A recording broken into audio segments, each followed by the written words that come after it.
This week in Jamaica now, women accused of beating a teen to an unconscious state now charged with criminal offenses. Hospital explains why the injured girl can't do an MRI. Untold grief, a 5-year-old boy is mauled by dogs in St. Anne. In Clarendon, another is found dead at a sewage plant. Meanwhile, the Parliament is now one step closer to enacting a new dog attack law. Then, it is clear at this time that we are expecting to see a surge. Health authorities bracing for COVID surge in Jamaica. JAS warns Jamaicans to expect food shortage for Christmas. Prime Minister details $1 billion road program following flood rain damage. And Dayton Campbell could become the new PNP General Secretary and Angela Brownberg the first woman chairman.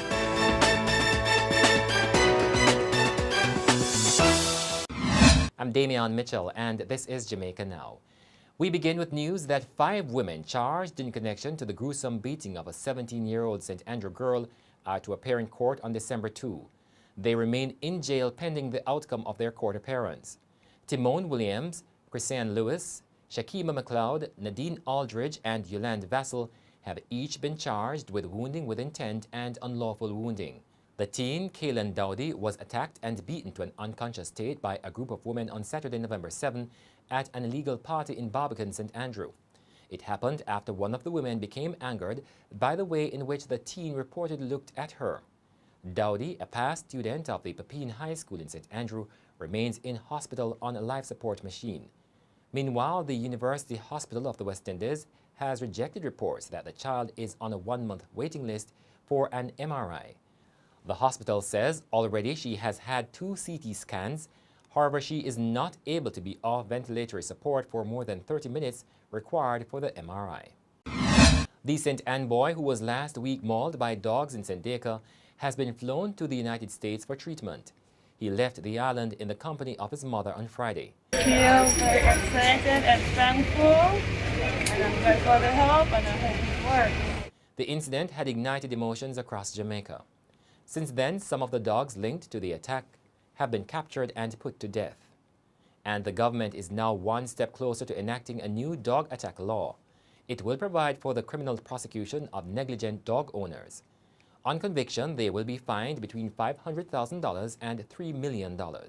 It's not an imprisonment that is intended, it is a fine. But in default of payment of a fine, it is a term of imprisonment. These are really deterrent quasi-criminal offenses. So what this subsection does is to ensure that in the parish courts, the persons who are fined do not have a criminal record. There was untold grief for a Clarendon family this week after a 6-year-old boy, O'Shane O.J. Banton, was found dead in a sewage plant in Lioneltown, Clarendon. He had been reported missing a day earlier. It has been especially painful for the boy's mother, Anika Davidson. She said the last time she saw her 6-year-old son, he begged her to take him to Maypen with her, but she told him she would soon be back home. O'Shane and his 3-year-old sister were left in the care of their grandmother while their mother attended to business in the parish capital. When my 6-year-old could not do no. I didn't live bad with nobody, my daddy didn't live bad with nobody. My granny didn't live only a few much years. When I didn't live bad with nobody. The Health Ministry is bracing for a surge in COVID-19 cases for Christmas.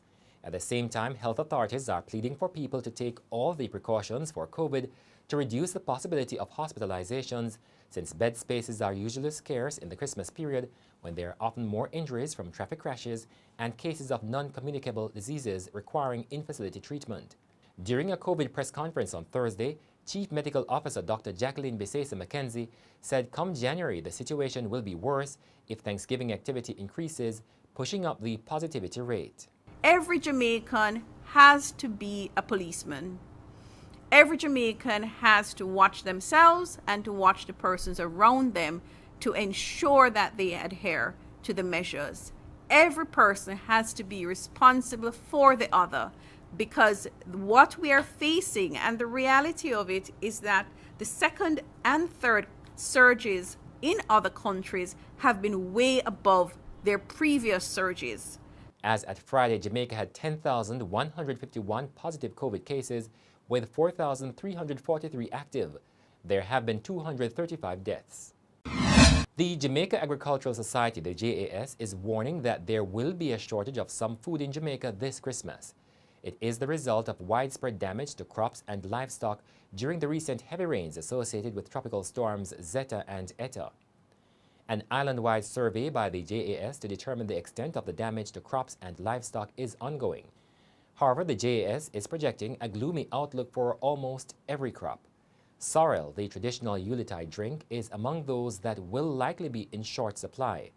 Vegetables, condiments, and ground provisions have also been badly affected. Meanwhile, Prime Minister Andrew Holness has announced a $1 billion road program for members of Parliament to fix some of the damage caused by the recent heavy rains. Speaking in the House of Representatives on Tuesday, Holness said each of the 63 constituencies will be allocated $15 million through the National Works Agency. Holness said MPs will be allowed to reallocate some of the funds from one category to another. However, he conceded that the money was not enough to rehabilitate damaged roads. However, it will be able to carry out works that are desperately required. We see the difficulty of road users at this time, and that is why we are now responding.